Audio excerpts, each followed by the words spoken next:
Welcome to Standing on the Edge.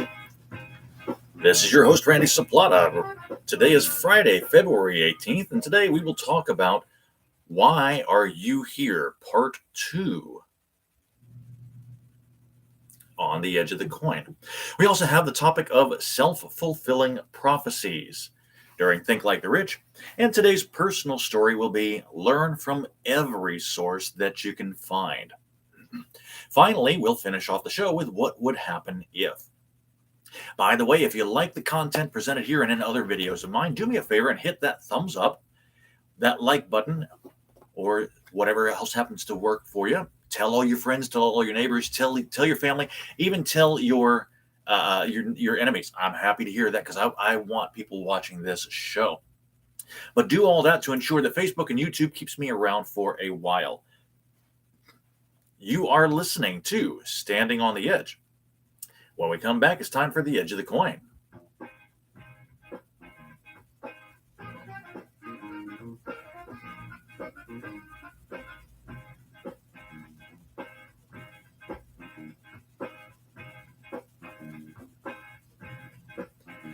And welcome back to the show. The Edge of the Coin is brought to you by the CS Media Group. We provide the outstanding talent, and you get the extraordinary entertainment. The Edge of the Coin is a segment that shows us a way of opening up our mindsets and allows us to explore both sides of any situation. We're going to jump right into today's topic, which is Why Are You Here? Part number 2. Why are you here? Part 2. There are several different things going on today, and this question is crucial. And I mean crucial to your successes for anything. Excuse me one second. It is crucial for your success in any endeavor. It doesn't matter what the endeavor is. If you are trying something, you've got to be somewhere. If you're not trying something, you've got to be somewhere. So why are you here? Now, last week, I went ahead and had the same question, part number 1 for Why Are You Here? And that was basically trying to figure out what it was that you were doing in the moment, why you were doing your particular item, your service, your show that happened to be going along, whatever the case might have been, why you were in the spot you were in, and what you could do about it if you decided you wanted to do something different.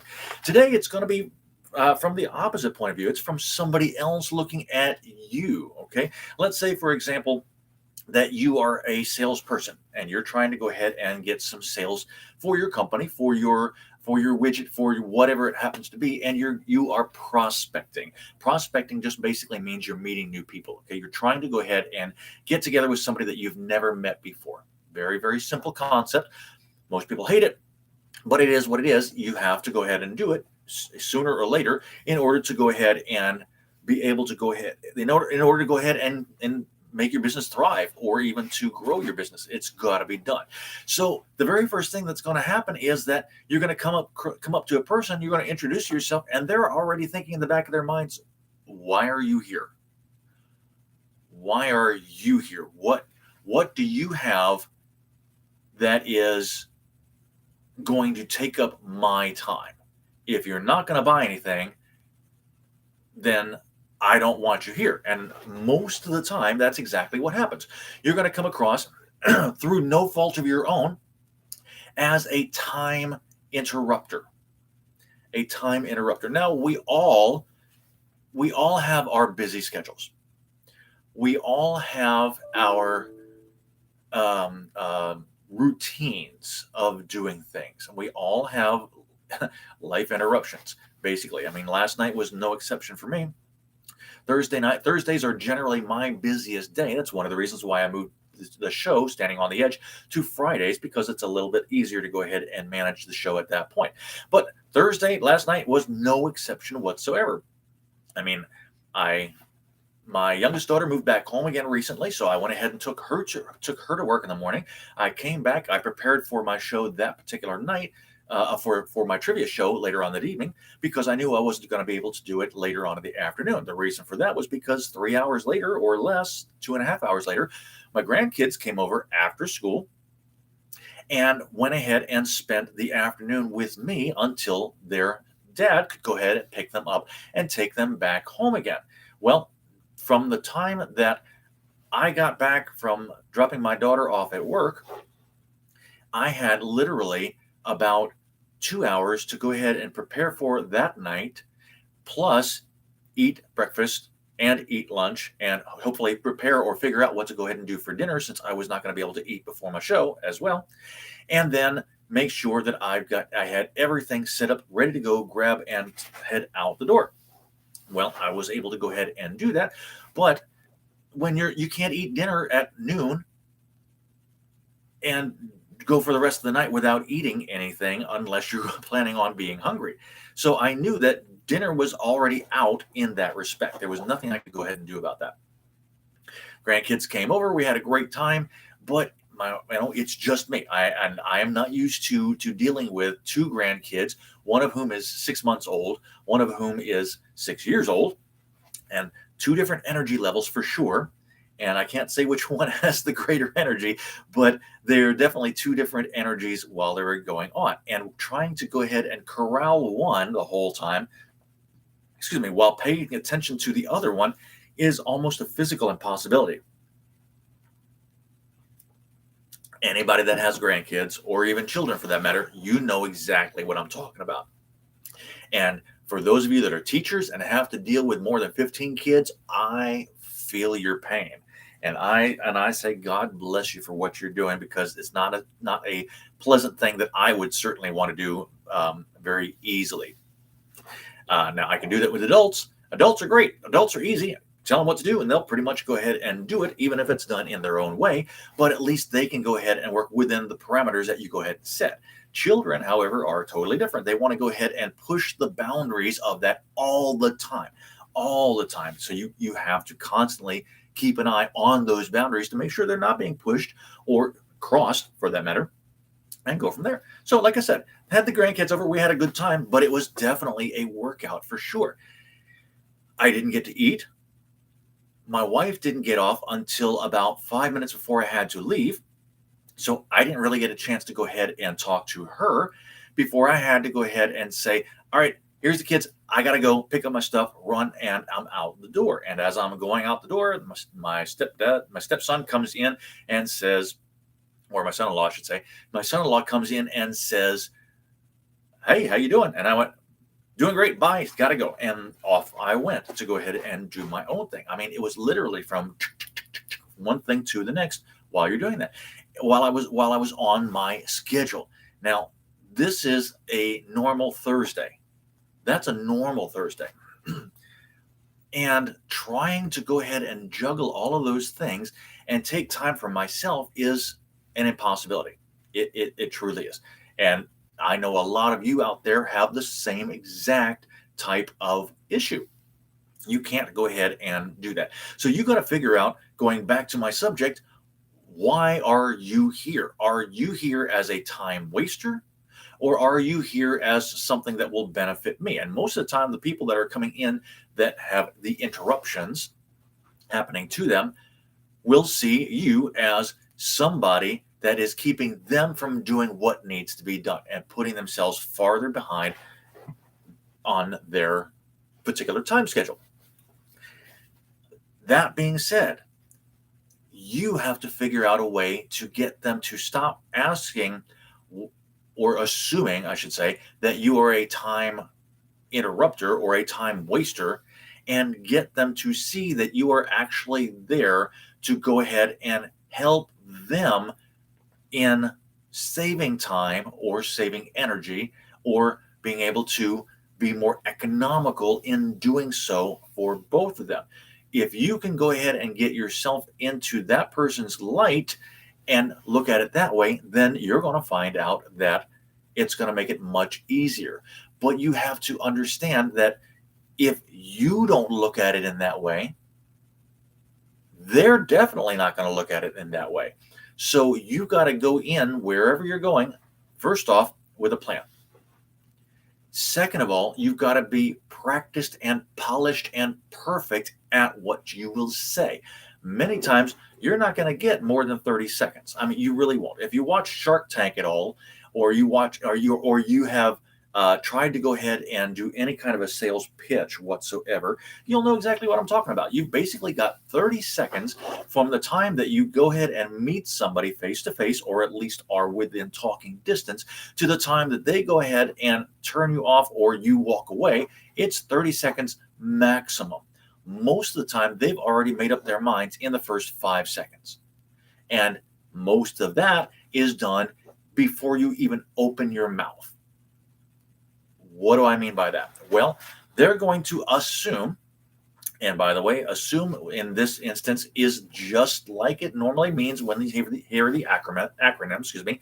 And the way I look at it is, assume makes an ass out of you and out of me. Ass, you, me. Okay. And that right there means that I don't want to look like an ass, for sure. And I don't want them looking at me like I look like an ass. So that being said, what you have to do and what I have to do and what anybody else has to do that goes into a situation like that for the first time, the first thing you need to do is set them at ease with how you present yourself, how you look.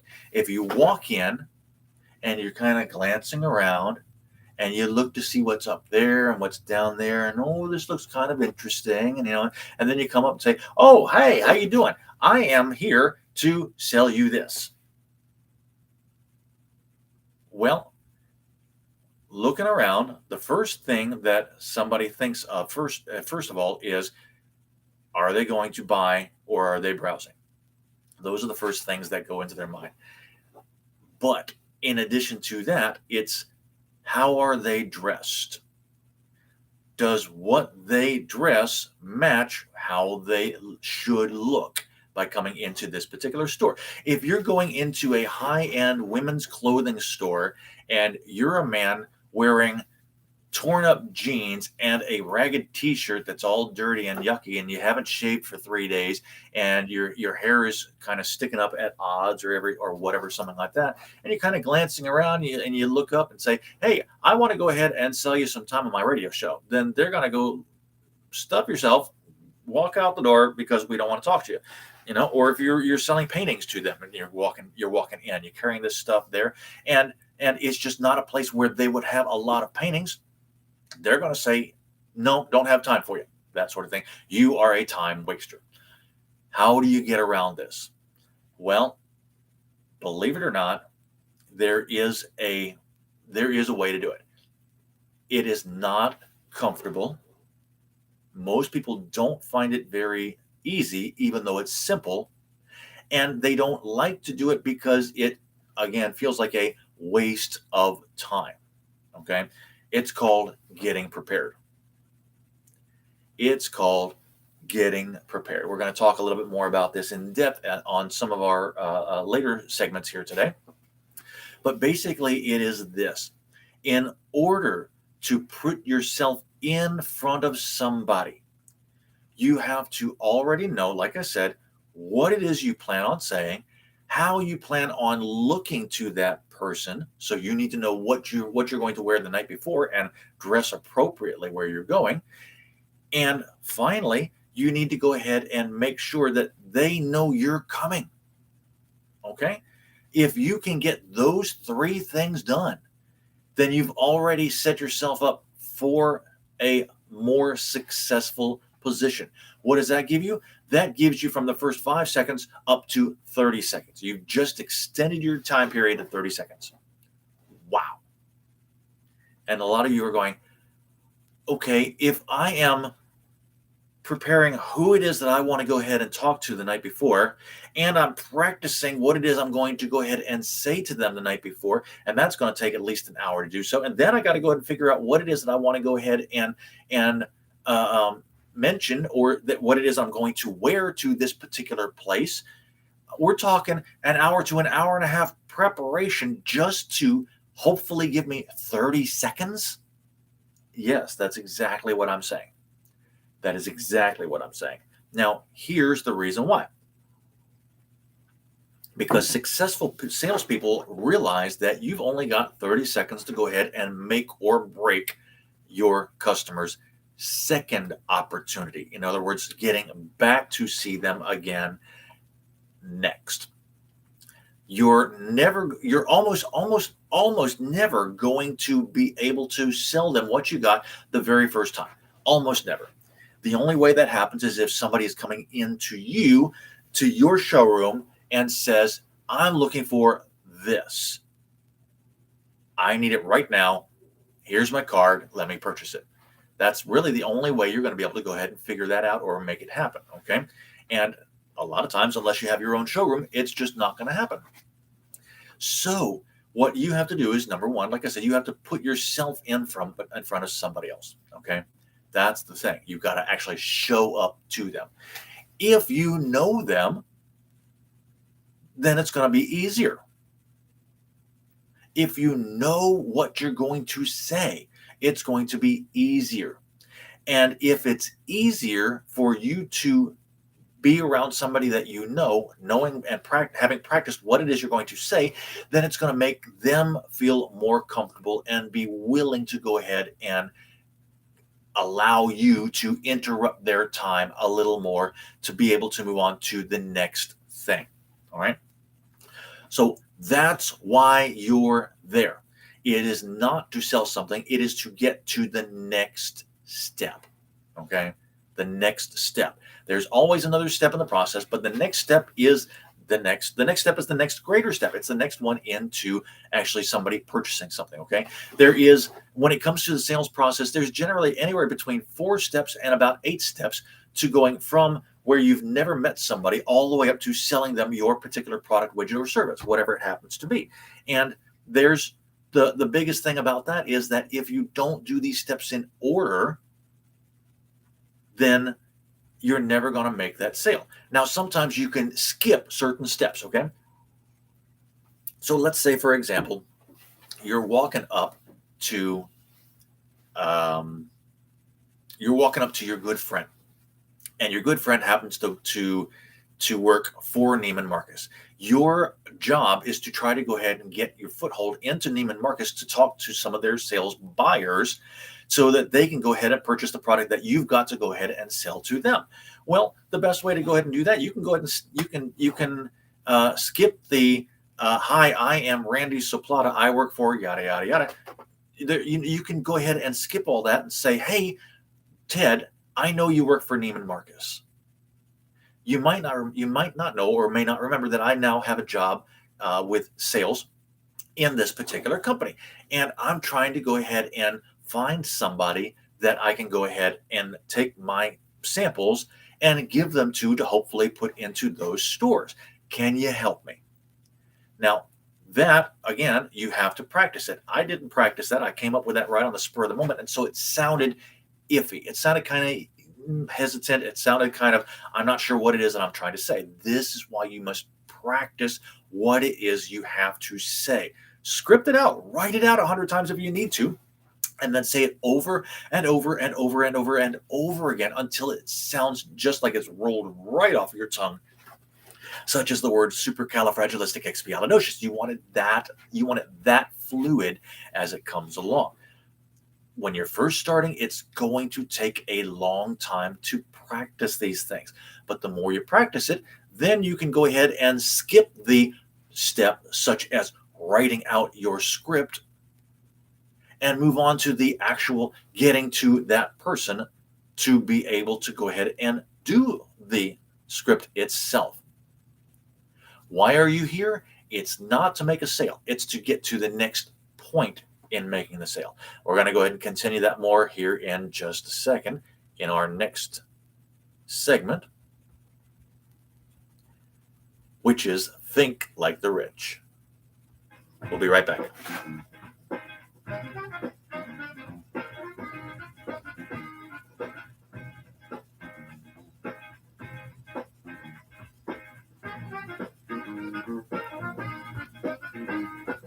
Welcome back to the show.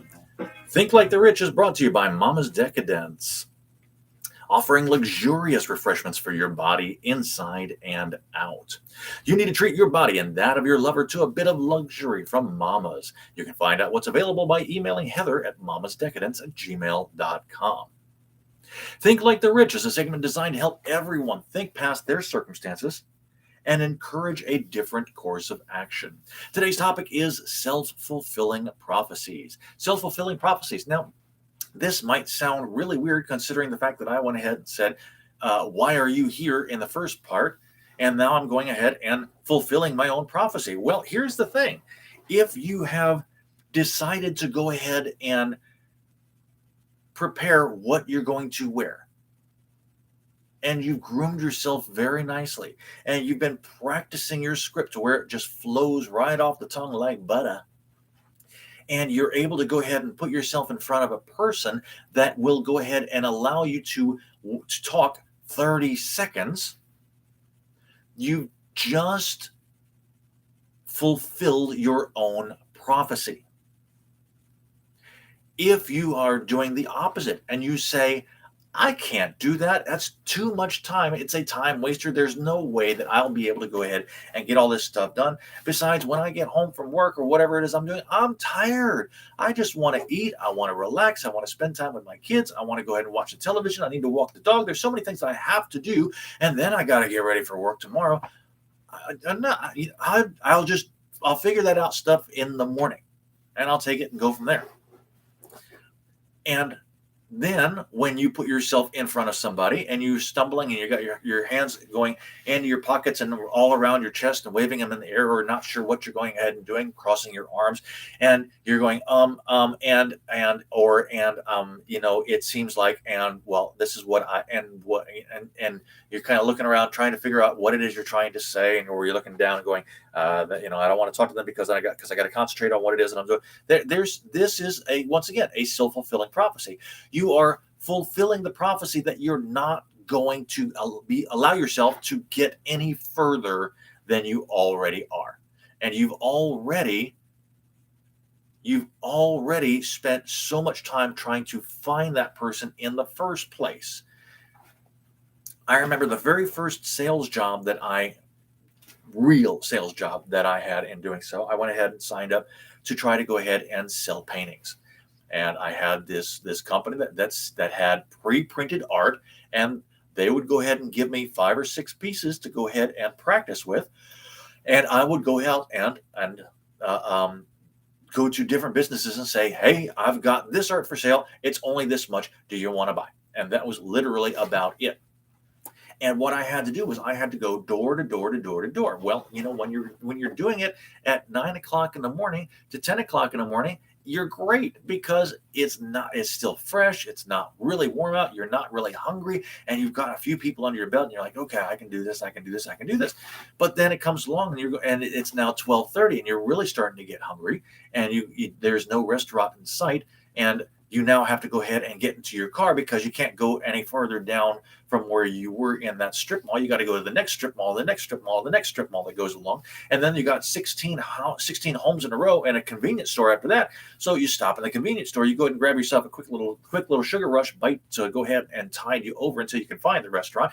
And then you move on down the road and you find the next strip mall and you do it again and again and again and again. By now it's 12:30. It's hot outside.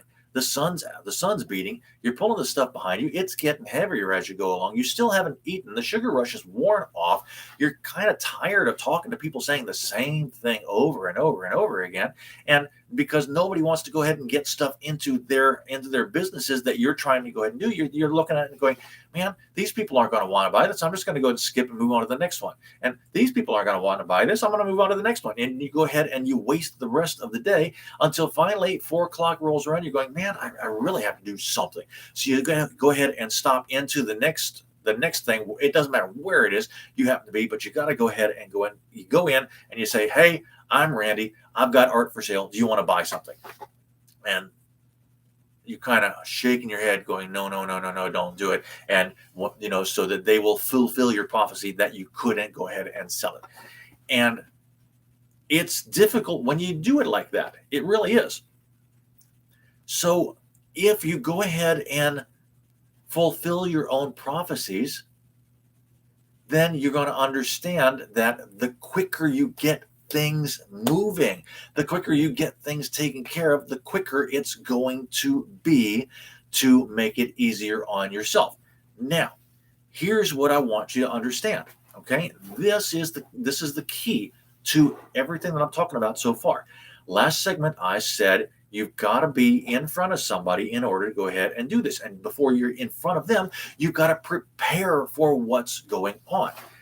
If you take your own hard earned time and you decide that you're going to go ahead and take an hour the very first night, you'll understand that the next day you're probably not going to make any sales, but it doesn't matter, because what you're doing is you're preparing every night for what's going on, which will make it easier and easier and easier. Okay.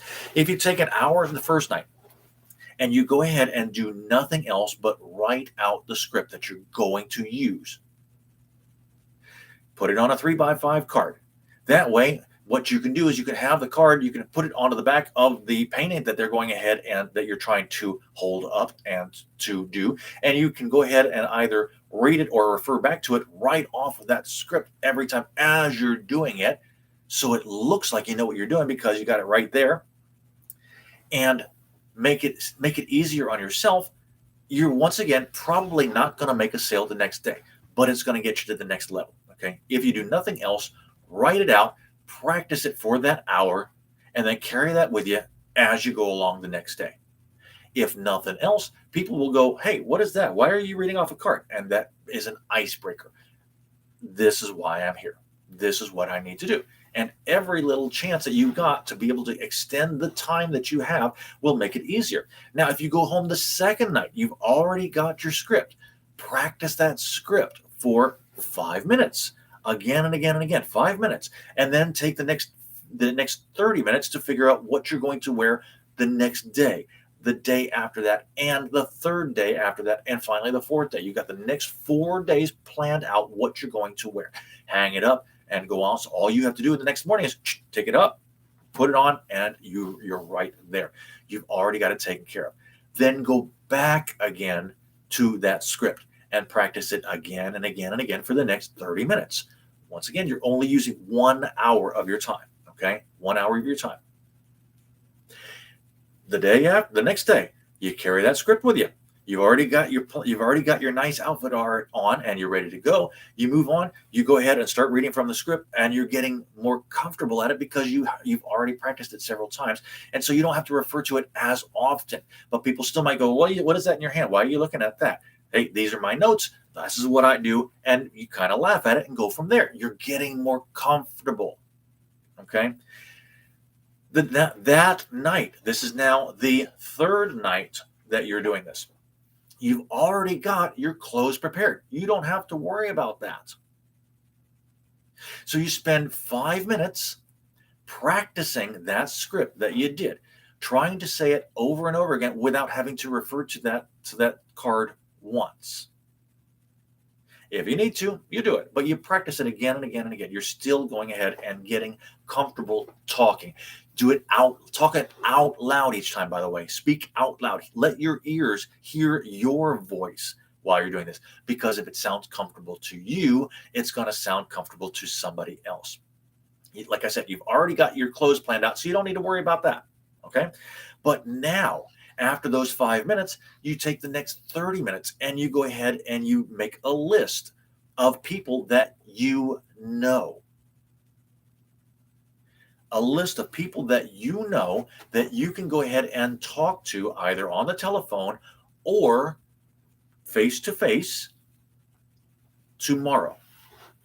You can do one or the other, doesn't matter, on the telephone or face to face tomorrow.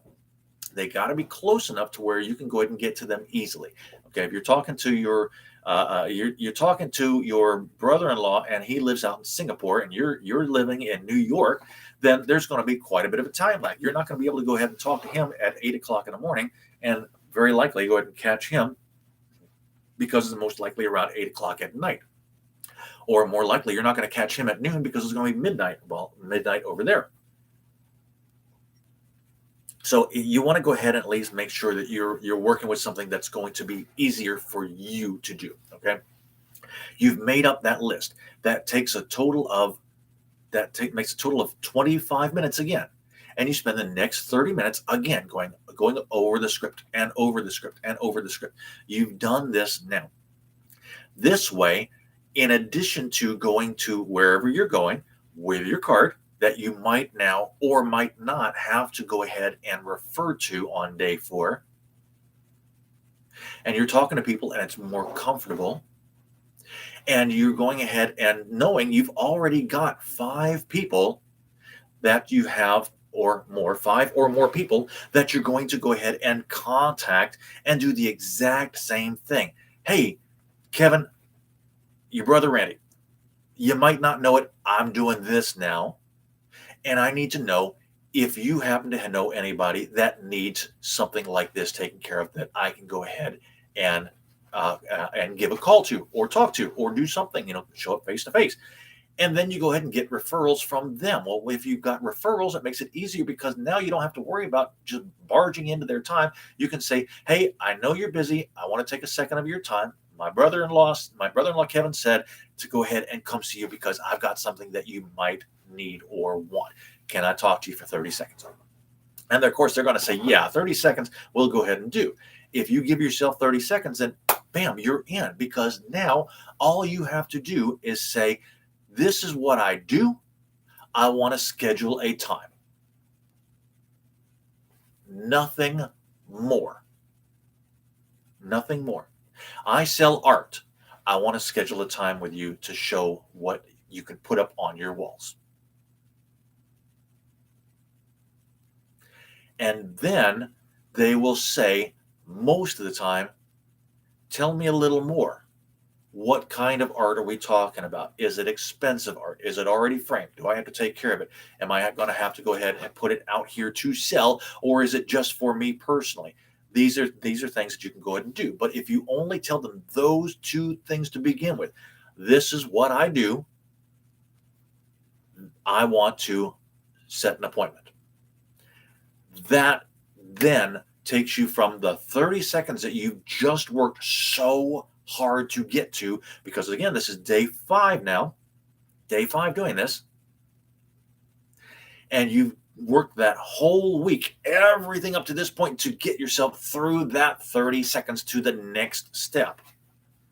The next step is the crucial one, because once you've got in there and they've said, yes, come back later today, or come back tomorrow, or come back next week, let's set up a time to go ahead and take care of this, we'll put you on the books, so on and so forth. That is most likely where you're going to get your first chance to actually collect money from them. Yes, you have worked a total of 5 hours on your own time every single night preparing for this point. And then you've practiced 4 days in addition to that on this very thing, so that the 5th day, finally, 45 to 55 hours later, you've got a possibility at your first sale. 1 week, and what has this gained you? It's gained you experience. It's gained you practice. This is an amazing thing that you always, always, always want to have. You are listening to Standing on the Edge. When we come back, it's time for Tales from the Edge, right here with Randy Saplata.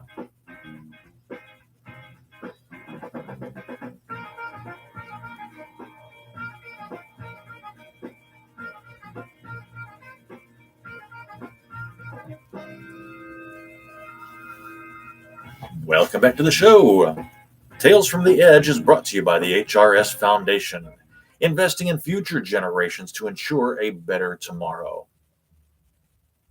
Tales from the Edge is a shared personal example of people and situations that I've experienced during my path to growing wealthy. Today's story is about learning from every source that you can find. Every source that you can find. Now, what I've been talking to you today so far has been talking mostly about sales. Why is that? Because sales equals money. Sales equals money. You cannot make any kind of money without having some sort of sale. Whether it is trading your physical time, working for somebody else, you're selling yourself that you can go ahead and do this, or you're selling something else, whether it's paintings or books or services or whatever, something of that nature, whatever it happens to be, it's still a sale and you're trading it for money. But you need to learn from every source that you can find. You need to learn from the situations that you messed up. You need to learn from the situations that you made a successful presentation to. You need to go ahead and learn from every possible book and idea that you can pick up in that has and pertains to what it is you're trying to do. You need to go ahead and talk to other people and listen to them and try to go ahead and learn whether or not what they're doing is successful and if you can repeat it or not. Every source that you can possibly find. And it comes from getting ideas to creating the ideas to presenting the ideas to actually fulfilling and moving on from there. Now, here's one of the sources that I am using, and I'm taking copious notes, and I'm not even halfway through this just yet. This is a book. It's called How to Master the Art of Selling. How to Master the Art of Selling by Tom Hopkins. It looks just like this. How to Master the Art of Selling by Tom Hopkins. An incredible resource for sure, because it tells you everything that I've already told you and a ton more. I mean, I have literally gotten to page 141 right now, and I would have to say I have highlighted probably about 2/3 of what I've got up to this point. Now, that's one of the resources that I've got. I also, excuse me, fix the camera there. I also use other resources too, especially for this particular show. So whenever I happen to be out and about, I'm looking for periodicals such as The Economist.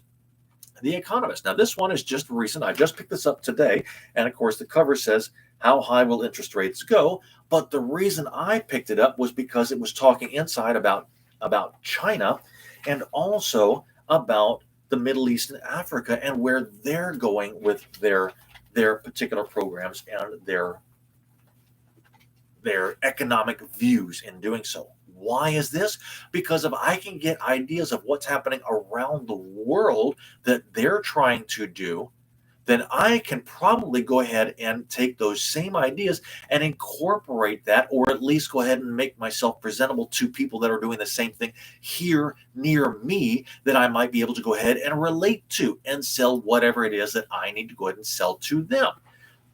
You got to learn from every source that you can find. Every source that you can find. Now, some of you are going, but I don't have the $8, $9, $10 it takes to go ahead and buy these magazines on a regular basis. Okay, that's fine. But you've probably got one of three things that you can do. You can probably go ahead and look up certain articles on the internet. All you have to do is know the name of the article and where it came from.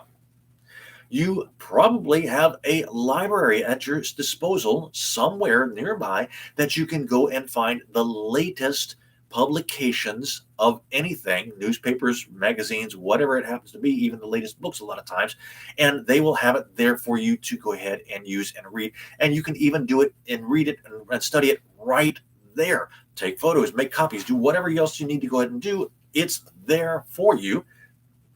All it costs you is a little bit of time. The third thing that you can go ahead and do is what I did, which is to go ahead and purchase the publication. If you can't go ahead and purchase it on a regular basis, catch the ones that make sense to you at that particular time. Use it while you can. Glance through other ones that might catch your attention for 5 minutes while you're at the store somewhere, or you happen to be getting gas or whatever, something, waiting in line to go ahead and purchase, and then put it back. Get your ideas from somewhere, okay? Do what you can to figure it out, use and learn from those resources, and then come back and put it into your own life. Put it into your own life. This, again, is crucial. Because if you're not using those resources, if you're not placing those resources and putting them into what it is that you need to go ahead and do, you're wasting time. You're wasting those resources. You're wasting the ideas that come about it, and you're not going to be able to go ahead and help yourself further in any way and every way that you possibly can. And some of you are going, but I don't know what to go ahead and do. I mean, if I'm selling items at the Dollar Tree, if I'm selling clothes at Neiman Marcus, I'm selling food over at the Publix or the Kroger shopping center, or I work for my local gas station and I go ahead and sell gas, or um, I change oil for other people. I don't understand why do I have to go ahead and learn all these other things? Okay, well, there is a couple of ways to go ahead and look at this. First of all, you can go ahead and just subscribe into that fulfilling prophecy that you just did, which is, I don't need all this other stuff because I can't use it. You're right. You're not going to be able to use it because you just told yourself that. You just made that self-fulfilling prophecy. But if you go into it with the attitude of, how can I put this that looked interesting into what I do now and make it work for me, then you're going to come out with a solution that had probably never occurred to you in the first place, and most likely not occurred to many other people either, and certainly nothing that would go ahead and be placed into the aspect that you are using it for. Here's a great example. Okay, you are an oil change specialist. You change oil all day long. Well, the first things you need to go ahead and do when you're working as an oil change specialist is you got to know your oils. Plain and simple. You have to know what is a good oil, what's a crappy oil, what's going to go ahead and last a long time, what's only going to last for a very small amount of time. The next thing you need to do is to know how to go ahead and put the oil into the engine itself. The third thing you need to know is to be able to not overfill that engine, because that's going to ruin the engine while you're doing so. The fourth thing, of course, is to drain the old oil. And this doesn't necessarily have to be in the order that you have to do it, but you got to know these things. You have to be able to drain the oil and have the wits to be able to put the plug back into the engine so it doesn't just drain the new oil that you're putting in right out on top of you as well. Finally, you need to go ahead and know how to make your customer feel comfortable. Now, if you have just learned that China is trying to go ahead and set up their own version of metaverse, or they're looking really, really, really hard into it, then you can go back and talk to every customer that's sitting there waiting for their vehicle to be serviced by you and say, hey, by the way, I just read something crazy. Did you know that China is trying to go ahead and start up their own metaverse? And they might say, yeah, I just read the same thing. And you come into a lively conversation while you're going ahead and doing this. And this makes them very comfortable. Or they might say, no, I didn't know about that. Tell me a little more about that. Or you might have a third situation where they say, no, and you know what? I really don't care because I don't know what metaverse is, and I'm not in that much of a hurry. I don't have that much time to be able to discuss. Let's just get through this, okay? You've just learned three things. First thing is that, number one, you've made them comfortable enough to respond to you. They've responded positively or they responded not so positively. Either way, they responded. That's the first thing. That's a fantastic thing for you. Why? Because you learned that if it was a not so positive response, then they want to go ahead and get in and out. Quick is the key word. They want to do it and they want to get it done quick. They don't want to learn about all the other things that you've got. They don't want to know about China. They don't want to know about what might be wrong with their car, so on and so forth. And so at that point, you can make it nice, quick, to the point, and say, hey, by the way, this is how much it's going to be. You might want to go ahead and take a look into this the next time you come through, or check on it with your local mechanic and get them thinking about moving and coming back again to you in the near future to do what you just went ahead and talked about. Like, for instance, if their windshield wipers need to be replaced. By the way, notice your windshield wipers are cracked. They're not going to be very good on you when it starts to rain. If you want, I will go ahead and replace them. It takes all of 2 minutes. We go from there. and there's an extra little upsell that you can go ahead and do. But it's nice, quick, to the point, and you've just made yourself another sale. If you've talked about this subject, China's metaverse, and they're responding and going, yeah, I heard about that. Well, then as you're going along, they're going ahead and saying, okay, this is cool. He's comfortable enough to talk about something else while he's doing it. He knows what he's doing, obviously, because I can see him doing that. And he's able to talk to me about something else at the same time. Then you can go ahead and sell them on the next level. You know what? Hey, I know we were talking about this for a second ago. I'm noticing right now your engine oil is a little sludgy. We're going to go ahead and take care of that with our change out of the oil. But you might think about coming back in to go ahead and have your engine completely flushed with the fluids and redone again later on. It's only going to cost this much. Not pushing you, just to let you know this is a service that we offer. And again, you can go ahead and they might say, yeah, let's do it now. I got some extra time, because they're comfortable with you. Or they might say, no, I don't have time to do it right now. But I don't have enough time to go ahead and do it right now. Let's see what we can do, later on. And you can go ahead and schedule them an appointment later on. And that's a great thing. And, or if they've said, they're comfortable enough and saying, hey, I don't know what it is you're talking about. Tell me more. But I've only got a little bit of time. Then you can kind of go back and forth in between the three, or in between the two scenarios from there, and work it.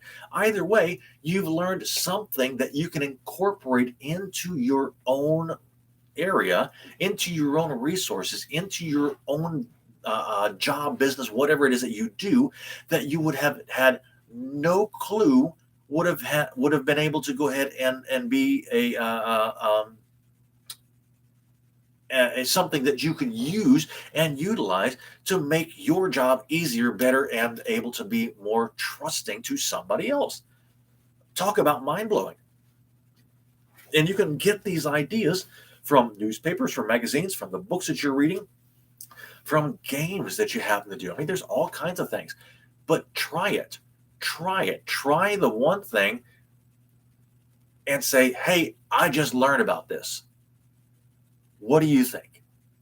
Let them do the talking if they know about it while you're doing it. And then you can go ahead and kind of put your own subject in there. Don't be the one to talk all the time, unless it is that they don't know what it is and they're interested in learning about it. But you definitely want to go ahead and get them involved. And that's the big part right there.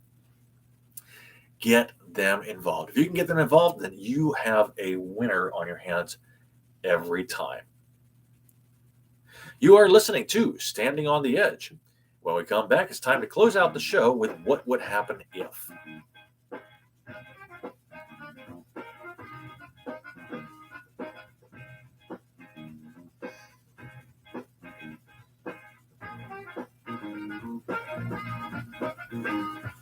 Welcome back to the show. What Would Happen If is brought to you by DJR Enterprises. Great entertainment when you need it. You can call 470-554-2134 to get involved in the wonderful opportunity that is your next event. Today's topic for What Would Happen If is you can't make a great impression, or even a good one, if you aren't properly prepared. You can't make a great impression or even a good one if you aren't properly prepared. You need to go ahead and get back to the basics. Now, I went ahead and alluded to this and actually gave you a really good idea of what to do a couple of segments ago when I said you need to go ahead and practice, okay? Understand this. It's unless you have made yourself the epitome of what it is you want to have, of what you want to do, nobody's going to care. Nobody's going to want to be involved in what you're doing. So that being said, and I repeated it over and over and over and over again, everything we've had since then as well. If you are changing oil, you don't want to be wearing a 3-piece suit. You're going to get laughed at. You're going to ruin the suit, and nobody's going to take you seriously. Now, at the same time, you don't want to have oil and grease staining your hair and huge dirty hands or arms from plunging your arms into oil or grease or whatever the fluids that might be, and they come up and start talking to people and handing them stuff with drippings right off your arm. That's not a great impression at all either. You might have dirty fingernails. Okay, if you work with oil, that's going to happen. If you're a mechanic, that's going to happen.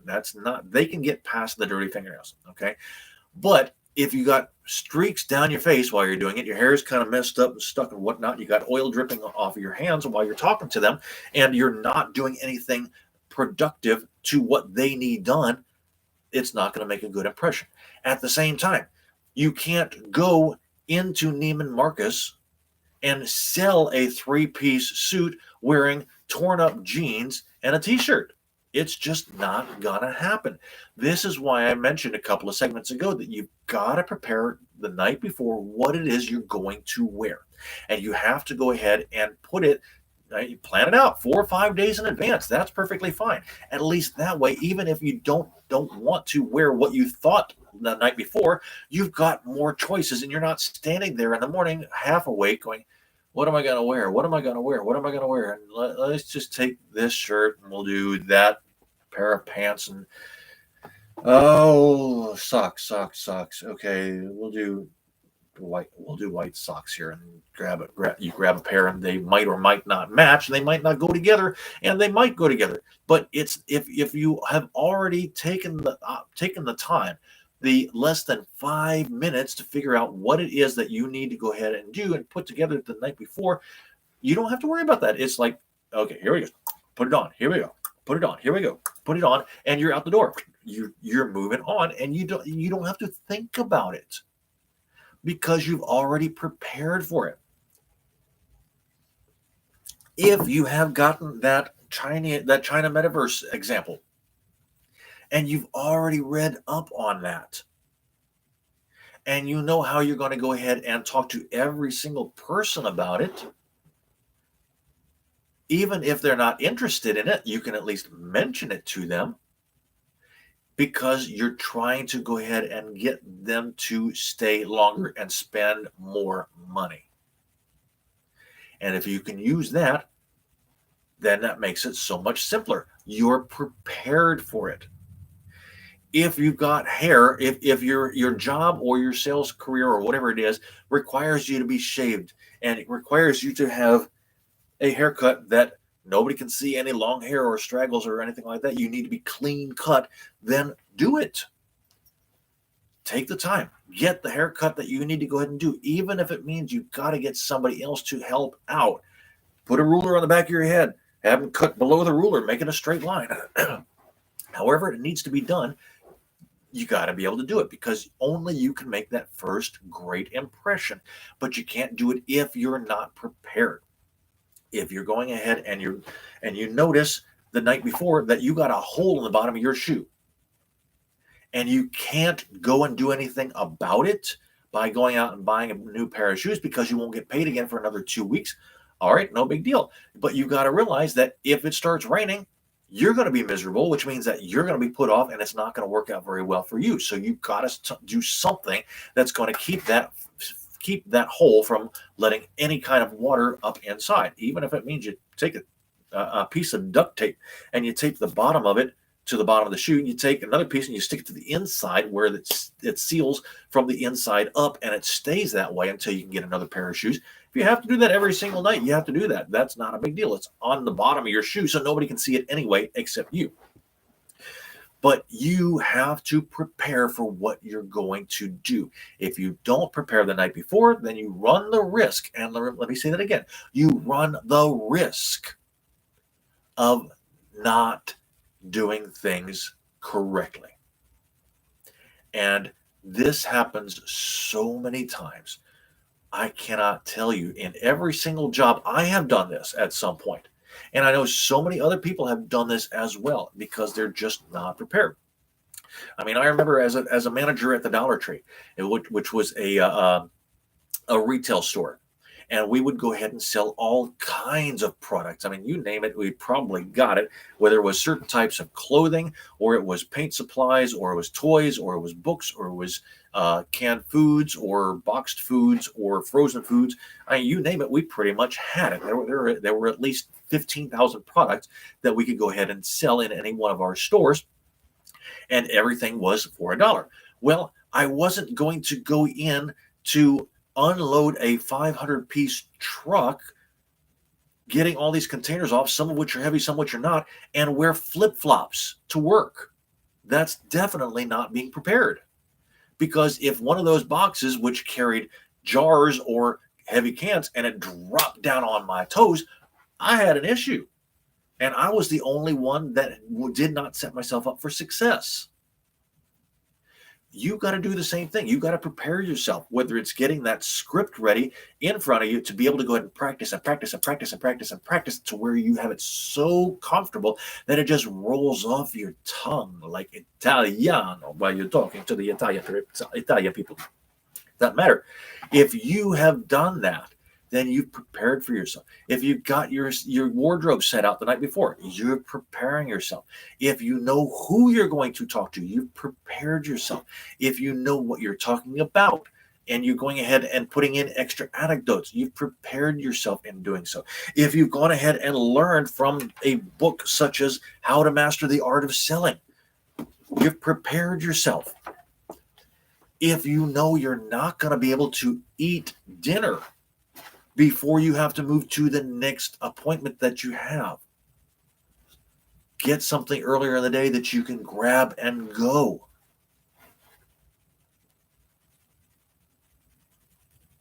This is super, super important.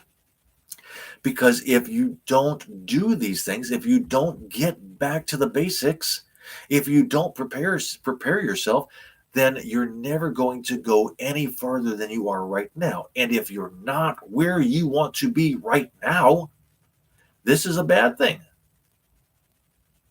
If you're not where you want to be right now, you'll never get any farther than you are right now. And this is a bad thing.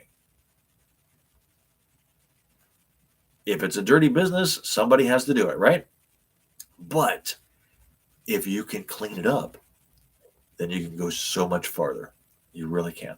You've been listening to Standing on the Edge. Here's a shout out to my friends Lee Stroud, who's been helping out, my wife Heather, all of my daughters and granddaughters and grandkids, I should say, because I have a son now also, and of course all the family that I've got that are watching me and support me every single time that I go on. I want to go ahead and remind you, don't forget to send me a text to 470-554-2134. Or you can send an email to joinmeattheedge@gmail.com so I can go ahead and send you a link to the GoFundMe page. If you want to go ahead and be a partial supporter, all it takes is $1 into my GoFundMe fund, and you will be able to go ahead and help me present more of this content that I can keep putting up on YouTube and Facebook while making sure that I give you stuff that is both timely and useful. My next show is going to be Friday, February 25th at noon. But until then, I want you to remember, expand your awareness. Think of something every day to help you on your own path. And hopefully soon, I'll see you joining me on the edge. Have a great weekend.